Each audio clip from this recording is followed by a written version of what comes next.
একদিন বিশ্বনবী বললেন, বান্দার কোনো হক আল্লাহ কোনোদিন ছেড়ে দেয় না। আল্লাহর হক আল্লাহ মাফ করে, বান্দার হকের মাফ নাই। যদিও আমি নবী, আমার উপর যদি কোনো হক থাকে বলো, আমি দিয়ে দেব। কোন সাহাবী দাঁড়ায় না। এক সাহাবী দাঁড়িয়ে বলল, নবী, যুদ্ধের ময়দানে চাবুক চালানোর সময়, লাঠি চালানোর সময় এক কাফেরকে মারতে যেয়ে আপনার লাঠির বাড়ি আমার পিঠের মধ্যে পড়েছে। আপনি যেহেতু এই কিসাসটা আদায় করতে চান, আপনার পিঠে আমি লাঠির বাড়ি মেরে এটারে শোধবোধ করে দিতে চাই। বললেন, আসো, তুমি এসে আমার পিঠে লাঠি দিয়ে চাবুক দিয়ে বাড়ি মারো। সাহাবী বলে, ও নবী, তখন দুর্ভিক্ষের সময়ের যুদ্ধ ছিল, আমাদের গায়ে জামা ছিল না। যখন আপনি আমার চাবুকটা পিঠের মধ্যে মেরেছেন, আমার পিঠে তখন জামা ছিল না।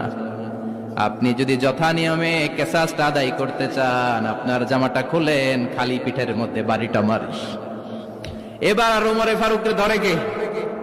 এদিকে আয়, তোরে দেখাইতেছে। বিশ্বনবী বললেন, ওমর থামো, মারতে দাও। বিশ্বনবী উনার জুব্বাটা উপরের দিকে উঠালেন, পিঠের মধ্যে বাড়ি দেওয়ার জন্য ওই সাহাবীকে ডাকলেন। ওই সাহাবী বিশ্বনবীকে পিছন দিক থেকে জড়িয়ে ধরে ওই মোহরে নবুয়তের মধ্যে চুমু দিয়ে ফেলেছে।